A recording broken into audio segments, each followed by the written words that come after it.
कभी कभी जिंदगी में सबसे बड़ा अपमान ये नहीं होता कि कोई आपको बुरा कह दे।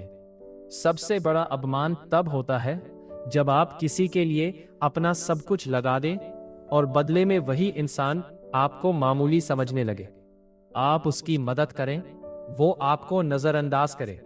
आप उसकी इज्जत करें, वो आपको कमजोर समझे। आप उसके लिए खड़े रहें, लेकिन जरूरत पड़ने पर वही आपके खिलाफ खड़ा हो जाए। और फिर एक दिन आपके मन में सवाल उठता है, आखिर मेरी गलती क्या थी? अगर आपने भी कभी ऐसा महसूस किया है तो आज की कहानी आपके लिए है, क्योंकि आज की कहानी एक ऐसे युवक की है जिसे उसके गांव में कोई गंभीरता से नहीं लेता था। लोग उसे डरपोक कहते थे, कुछ लोग उसे निकम्मा कहते थे और कुछ तो उसके सामने ही कहते थे, इस लड़के से जिंदगी में कुछ नहीं होने वाला। लेकिन उन्हें क्या पता था कि जिस इंसान को वे कमजोर समझ रहे हैं, उसके अंदर एक ऐसी आग जल रही है जिसे सिर्फ समय का इंतजार था। ये कहानी है आर्यमान की, और ये कहानी सिर्फ आर्यमान की नहीं है, ये उन सभी लोगों की कहानी है जिन्हें कभी किसी ने कम समझा। गांव बहुत बड़ा नहीं था, लेकिन वहां के लोग अपने काम और अपनी प्रतिष्ठा के लिए जाने जाते थे। उसी गांव में एक साधारण परिवार रहता था। उस परिवार का बेटा था आर्यमान। आर्यमान बचपन से ही बाकी बच्चों से थोड़ा अलग था। जहां बाकी बच्चे खेलते थे, वहां वो लोगों को देखता था। कौन किससे कैसे बात कर रहा है, कौन किस परिस्थिति में अपना व्यवहार बदल देता है, कौन किस बात पर गुस्सा करता है, और सबसे महत्वपूर्ण, कौन कब चुप रहता है। आर्यमान बहुत कम बोलता था और यही उसकी पहली कमजोरी बन गई। गांव के लोग कहते, देखो कितना चुप रहता है, जरूर डरपोक होगा। जिसके पास बोलने को कुछ नहीं होता वही इतना चुप रहता है। आर्यमान सुनता था, लेकिन जवाब नहीं देता था। उसकी मां कई बार उससे कहती, बेटा, लोग तुम्हारे बारे में क्या कहते हैं, इसकी चिंता मत किया करो। आर्यमान मुस्कुराकर कहता, मां, नदी जितनी गहरी होती है उतनी ही शांत बहती है। मां उसकी बात समझती नहीं थी, लेकिन वो जानती थी कि उसके बेटे के अंदर कुछ जरूर है। एक दिन गांव में बड़ा विवाद हो गया। दो किस्से अपनी बात को सही बता रहे थे। गांव के बुजुर्ग बैठे, बहस हुई, आवाजें ऊंची हुई, और आखिर में किसी नतीजे पर बात नहीं बनी। आर्यमान चुपचाप वहां खड़ा था। उसने जमीन को देखा, फिर दोनों किसानों की बातें याद की। कुछ देर बाद उसने कहा, अगर दोनों सही है तो जमीन दोनों की कैसे हो सकती है? लोग हंसने लगे। एक आदमी बोला, तू बीच में मत बोल, बड़े लोग फैसला कर रहे हैं। आर्यमान चुप हो गया, लेकिन उसने जमीन की सीमा के पास पड़े पुराने पत्थरों को देखा। फिर बोला, अगर आप पुराने कुएं तक की जमीन नाप ले तो सच्चाई पता चल जाएगी। बुजुर्गों ने उसकी बात मान ली। जमीन नापी गई और पता चला कि दोनों किसान जिस जमीन पर दावा कर रहे थे उसकी सीमा ही गलत समझी गई थी। आर्यमान सही था, लेकिन किसी ने उसकी तारीफ नहीं की। एक बुजुर्ग ने बस इतना कहा, संयोग से सही निकल गया। आर्यमान मुस्कुराया। उस दिन उसने एक बात समझ ली, सही होना काफी नहीं है, आपको इतना सक्षम बनना पड़ता है कि आपकी क्षमता को नजरअंदाज करना मुश्किल हो जाए। समय बीतता गया। नीति, व्यापार और मनुष्य के व्यवहार से जुड़ी बातें उसे बहुत आकर्षित करती थीं। उसके पिता एक साधारण किसान थे। एक दिन पिता ने पूछा, बेटा, तू इतना पढ़ता क्यों है? आर्यमान बोला, क्योंकि खेत में बीज डालने से पहले जमीन समझनी पड़ती है। पिता मुस्कुराए, और जिंदगी की जमीन? आर्यमान ने कहा, उसे समझने में पूरी जिंदगी लग जाती है। कुछ साल बाद गांव में एक नया अधिकारी आया। उसका नाम था भद्रसेन। वो बहुत प्रभावशाली था। उसके कपड़े अच्छे थे, उसकी आवाज ऊंची थी, और उसे अपने पद पर बहुत घमंड था। गांव के लोग उसके सामने सिर झुकाते थे। आर्यमान उससे पहली बार मिला तो भद्रसेन ने पूछा, तुम क्या करते हो? सीखता हूं, भद्रसेन हंस पड़ा। सीखते हो? जी। और कमाते क्या हो? भद्रसेन ने आसपास के लोगों से कहा। इसे देखकर लगता है कि किताबें इंसान को भूखा ही रखती है। लोग हंस पड़े। आर्यमान ने कुछ नहीं कहा। उस रात उसकी मां ने पूछा, आज उदास क्यों हो? आर्यमान बोला, मां, क्या सच में मेरी कोई कीमत नहीं? मां कुछ पल चुप रही। फिर उसने कहा, बेटा, सोने की कीमत बाजार में कोई भी तय कर सकता है, लेकिन सोना सोना ही रहता है। आर्यमान ने पूछा, तो क्या मुझे लोगों को जवाब नहीं देना चाहिए? मां बोली, जवाब देना है। कैसे? अपने बदलने से। उस रात आर्यमान ने फैसला किया, अब वो किसी को अपनी कीमत समझाने नहीं जाएगा। वो खुद को इतना बेहतर बनाएगा कि एक दिन उसकी क्षमता खुद बोलेगी। अगले दिन से आर्यमान ने अपनी जिंदगी बदल दी।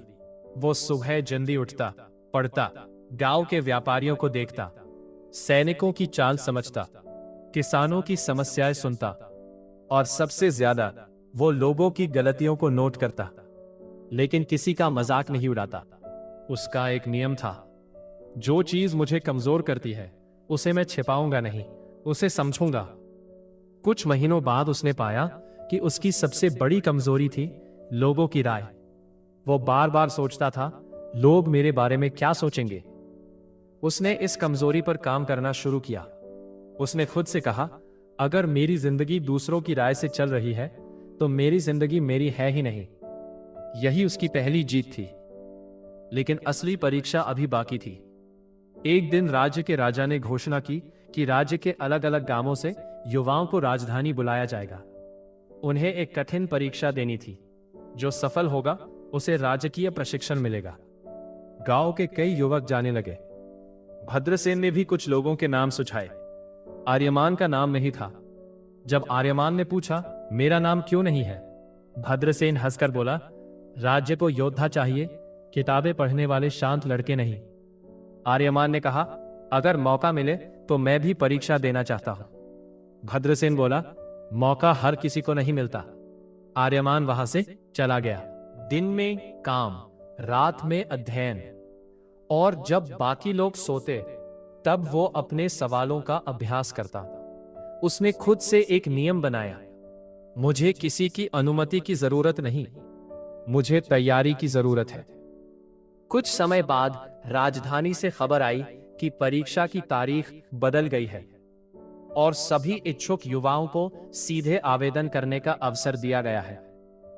आर्यमान राजधानी पहुंच गया। वहां सैकड़ों युवक थे।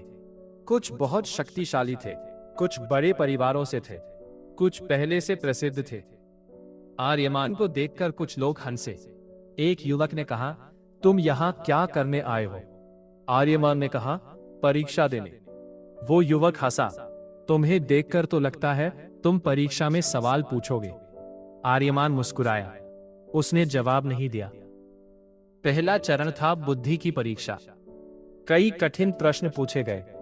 कई युवक जल्दी जल्दी जवाब देने लगे। आर्यमान चुपचाप प्रश्न पढ़ता रहा। फिर उसने उत्तर लिखना शुरू किया। दूसरे चरण में परिस्थितियों को समझने की परीक्षा थी। एक काल्पनिक स्थिति दी गई, राज्य के एक हिस्से में अनाज की कमी हो जाए तो क्या करो? कुछ ने लिखा, कर कम करना चाहिए। आर्यमान ने लिखा, पहले यह पता करना चाहिए कि कमी वास्तव में है या किसी ने जानबूझकर अनाज रोक रखा है। परीक्षक रुक गए। उन्होंने पूछा, तुमने ऐसा क्यों लिखा? आर्यमान बोला, क्योंकि समस्या दिखाई देने वाली जगह पर हो यह जरूरी नहीं। परीक्षक ने दूसरा सवाल पूछा, और अगर अनाज वास्तव में कम हो? आर्यमान ने कहा, तब वितरण की व्यवस्था देखनी होगी। भूख केवल कमी से नहीं, गलत वितरण से भी पैदा होती है। सभा शांत हो गई। उस दिन पहली बार कुछ लोगों ने आर्यमान को गंभीरता से देखा। लेकिन परीक्षा का अंतिम चरण सबसे कठिन था। उम्मीदवारों को एक समस्या दी गई।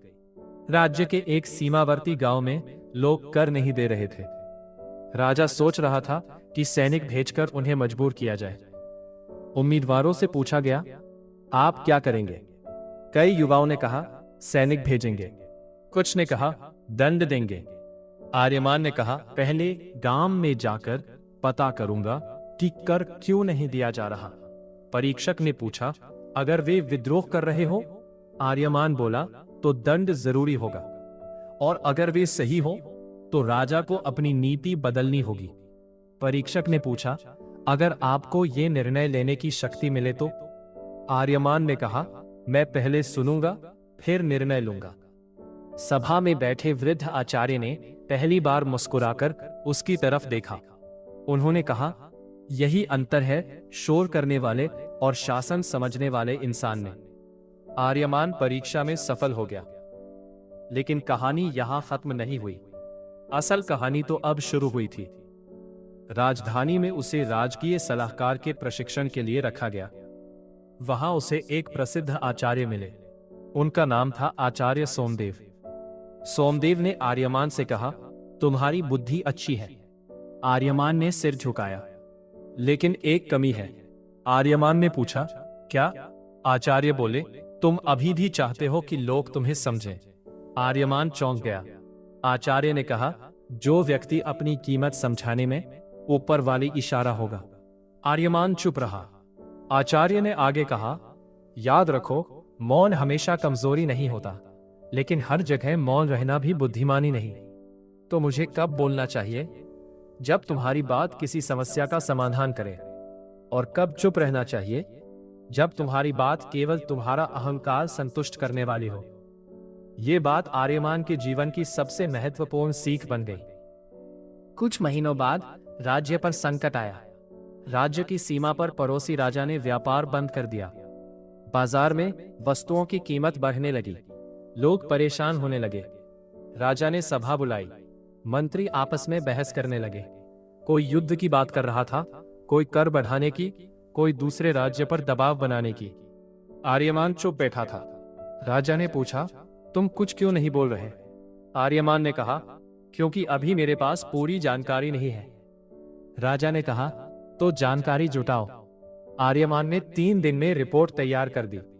उसने पता लगाया कि पड़ोसी राज्य में वस्तुओं की कमी नहीं थी, बल्कि कुछ व्यापारी जानबूझकर सीमा पर व्यापार रोक रहे थे ताकि कीमतें बढ़ें। आर्यमान ने व्यापारियों को दंड देने के बजाय वैकल्पिक व्यापार मार्ग खोलने की योजना बनाई।